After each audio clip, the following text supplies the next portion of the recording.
نو دین موږ ته را رسېدلی دی د احادیثو په واسطه باندې او محدثین بدنام کړل زموږ غلطو مفتیانو او غلطو مولینو محدثین یې بدنام کړل. دا انتهایی قمقلتوب دی، دا بېعقلتوب دی چې د مشرک جواب د کافر جواب یو سړی نشي کولی او دا په قرآن باندې را باندې کی، دا په احادیثو د پیغمبر را باندې کی، دا په امام بخاری او په امام مسلم باندې را باندې کی. دا انتهایی قمقلتوب دی، دا قمقلتوب دی. الله زموږ د مولانو نه وباسي. ځکه مولانو کې یو قسم قمقلتوب پیدا شوی دی چې د دې ایستل ته ډېر ګران دي. کله کله جی وایي که شرابي سړي ته دې وویله چې د شپږو کالو جینۍ په نکاح کړې ده، شرابي به مو وایي چې دا ناروا ده. ای وروره دین شرابیانو ته راغونډ شو.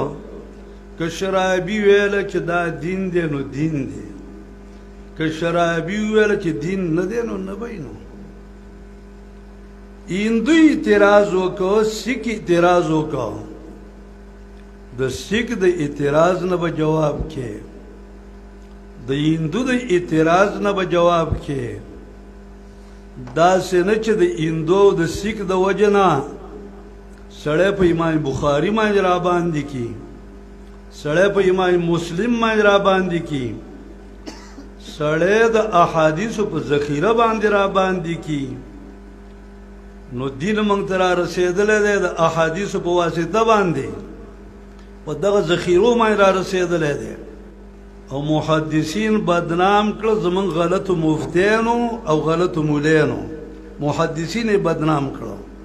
نو چې محدثین بدنام شي او ورسره ائمه دین بدنام شي، دغه ځای کې زموږ او د دین په منځ کې انقطاع راغله.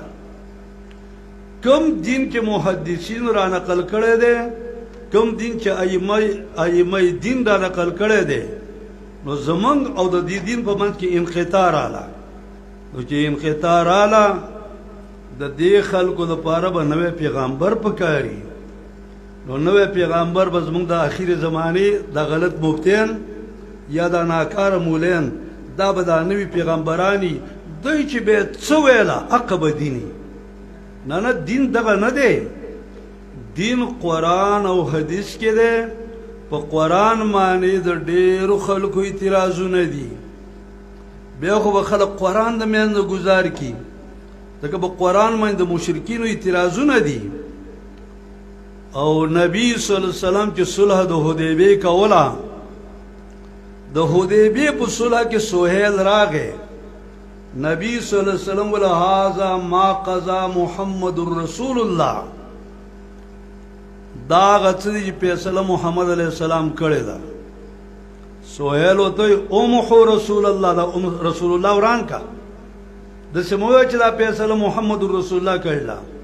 که موږ منلی چې ته رسول الله یې، موږ د مکې نه منې کولی، خو د مکې نه دې وجې نه منې کوو چې ته رسول الله نه. نو مشرکینو چې پیغمبر رسول الله نه مانه، سبا به ته وایې چې او که نه مشرکینو رسول الله نه مانه، خو چې نه مانه خو د دې وجه نبی علیه الصلاة والسلام د رسول الله په ځای باندې محمد ابن عبدالله ولیکه، خو دې وجه رسول الله نه و که نه. نو ته د مشرک اعتراض مکمل قوي کې، نه د مشرک اعتراض به نه قوي کې، د مشرک د سوال جواب به کې. باقی اسلام چې کوم کتابونو کې را نقل دی، د دې کتابونو مکملی طریقې سے دفاع کې. قرآن کریم کی دین دی، د قرآن نه به دفاع کې. احادیثو کی دین دی، د دې نه به دفاع کې. او چې د قرآن او د احادیثو نه دفاع و نه کړه، دین اسلام مکمل ختمیږي. او چې دین اسلام یې کله ختم که، نو بیا به حپ حپ کوي، هېڅ معنی به هغه نه وي. دې ځای کې به یو تن یو څه وایي په دغه بل منبر باندې، او بل څه وایي، بل به بل څه وایي، هغه بل څه وایي. دا ګډې وډې به ټولې شروع شي. نو دا ګډوډوالی د خلکو په ذهنونو کې به کینی، حتی کې موږ د عامینو خلکو نه واورېده. عامین خلک چې اجزانان بخاري نه چې په سترګو یې نه ده لیدلی، نو دا عامین خلک څه وایي؟ په بخاري کې 75% غلطي ده. 75% په بخاري کې غلطي ده. دا ټکی د چا نه واورېده؟ دا چې د نااهله مولانو نه واورېده. نو نااهله مولانو ته دا وویله چې 75% پکې غلطي ده. بخاري موږ لولو، راشه زموږ مخې له راشئ، زموږ مخې ته کښېنئ، تاسو بخاري کې غلطي وښیوئ. پوه شولې؟ دا خو د ځان نه ټکي دي، پکار د ځان سره ټکي ونه وي. او دا مسله داسې ده که چېرته جناب رسول الله سلم د وړې جنۍ سه نکاح نه وی کړی، دا خو ډېر د الله فضل و کرم دی چې جناب رسول الله سلم د وړې جنۍ سه نکاح کړې ده. او که نبی صلی الله علیه وسلم د وړې جنۍ سه نکاح نه وی کړی، بیا به یو پلار وړه جنۍ په نکاح نشوی ورکولی. حالانکه تمامی فقه کې، تمام د احادیثو کتابونو کې دا ده چې پلار وړه جنۍ په نکاح شي ورکولی. اوس که نبی صلی الله علیه وسلم د وړې جنۍ سه نکاح نه وی کړی، دا مسله به چرې چانک شو کولی چې پلار د وړه جنۍ په نکاح باندې ورکړي. دا پلاران چې وړې جنکۍ په نکاح باندې ورکوي، دا ولې؟ د پیغمبر علیه الصلاة والسلام په عمل کې دا راغلی دي. ابو بکر رضی الله عنه خپل لور وړه نبی صلی الله علیه وسلم ته ورکړې وه، نبی صلی الله علیه وسلم ورسره نکاح کړې وه.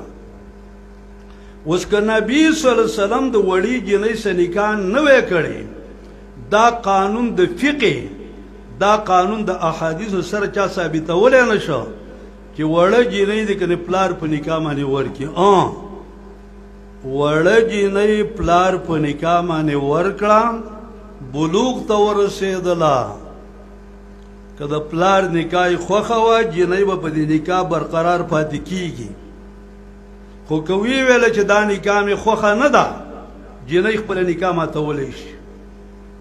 اوس حضرت عائشه رضی الله تعالی عنها چې ابو بکر صدیق رضی الله عنه خپل لور نبی صلی الله علیه وسلم ته ورکړې وه، نکاح کړې ده ابو بکر د نبی صلی الله علیه وسلم سره د عائشه رضی الله عنها. عائشه رضی الله عنها بلوغ ته ورسېده، دا نکاح د پلار یې خوښه وه که خوښه نه وه؟ که خوښه نه وه نو ماتولی، خو دا نکاح یې خوښه وه، د پیغمبر علیه السلام سره په دغه نکاح باندې پاتې شوله. او د پیغمبر علیه الصلاة والسلام چې د عایشې رضی الله عنها سره کومه مینه وه، کوم محبت و، دا د یو زنانه سره نه و. د عایشې رضی الله عنها چې د پیغمبر سره کومه مینه وه، داسې د یو زنانه مینه د پیغمبر سره نه وه. نو دا خبره کول چې د وړه جنۍ پیغمبر څنګه په نکاح باندې واغسته، دا خو چېرې د هندوې ښځې سوال دی. جواب دا دی، دغه هندوه ښځه دغه سیک ته موږ ویو ته مهرباني وکړه، کوم پیغمبر چې الله موږ ته رالیږلی دی، دا پیغمبر موږ څه ومنه. کوم کتاب چې الله په پیغمبر رالیږلی، دا کتاب زموږ څه ومنه. د پیغمبر او د الله او د کتاب د منلو نه وروسته اوس دا خبره ذکر کوو چې د وړې جنۍ سره نکاح جایز ده که نه جایز ده. دا هله ذکر کوو چې کله ته موږ سره د الله رسول کتاب ومنې، نو دا ته ذکر کوو چې د وړې جنۍ سره نکاح کول جایز دي که نه جایز دي. خو چې بالفرض و تقدیر ته الله نه منې، ته پیغمبر نه منې، ته قرآن نه منې، ستا اعتراض بالکل مکمل بې ځای دی. یوې ښځې په یو عالم باندې اعتراض کړی و، یوې انګریزه ښځه وه، وایي ای علماء کرامو، ستاسو په دین کې زموږ څه خاص قیمت نشته دی، ګل چې بهر وي نو څونه خوند کوي، او تاسو زنانه د چاردیوالۍ نه دننه ساتلی دي. هغه عالم ورته څنګه وایي چې نه زمونږ سره د زنانو ډېر قدر دی، د ګل قیمت نشته، ګل ډېر قیمت یې 10 روپۍ دي شي 100 روپۍ دي شي، مونږ سره د زنانو دومره قیمت دی د سرو زرو د جواهرو قیمت لري. او که دا سره زرو جواهر سړی لارې ته راوباسي ټول خلک بیا وتښتئ، نو موږ دا سره زرو جواهر موږ په صندوق کې ساتو چې دا رانه څوک ونه تښتئ. زنانو ته وایي ښه علمای کرامو ستاسو په دین کې زموږ دومره قدر دی. وایي او وایي ما ته کلمه وویوه چې کلمه زه ووایم چې زه مسلمانه شم، زه یم د مشرکو د کافر د بېدینه سړي جواب صحیح طریقې سره وکړه. د هغې د اعتراض د وجنه په امام بخاري مه را باندې کوه، د هغې د اعتراض د وجنه په امام مسلم مه را باندې کوه. د مسلم او د بخاري نه د دې نه دوسته موږ جواب کوو. نو چې هر کله موږ جواب کولی شو موږ د هغه هندوي جواب هم شو کولی، نو مولانا صاحب ستا جواب هم شو کولی، د یو بل ملا جواب هم شو کولی. نو لہذا هغه خبره پکار ده چې کومه خبره دین ته نقصان نه رسوي او چې تاسو د دین ذخیره ټوله ختمه کوي، نو او مولانو بیا به بهر دین کم دین به بیانوئ. نو قرآن کریم کې د دې اعتراض دی د مشرکینو چې دا څنګه ونه ده، ونه شنه ده د جهنم اور ګرم دی، ګرم اور کې شنه ونه څنګه راوختله. نو سبا او بس دغه د مشرک سوال پرېږده، جواب یې پرېږده. وی او که نه دا خو قرآن کې راغلی دي چې انها شجرة تخرج فی اصل الجحیم طلعها کأنه رؤوس الشیاطین. اوه خو دا قرآن خو ډېر غلط کتاب دی، څومره غلط کتاب دی چې هغه کافر چې څه ویل هغه خبره ذکر کړه. نو ته بیا سبا داسې خبرې کوې، بیا د قرآن نه به څنګه دفاع کوې؟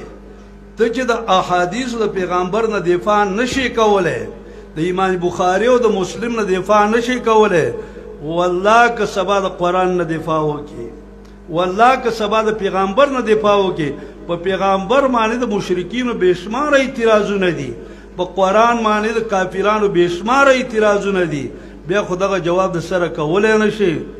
الله دې توفیق راکړي چې هغه دین پسې موږ روان شو چې کوم دین منقول د جناب محمد رسول الله صلی الله علیه وسلم نه دی. انشاءالله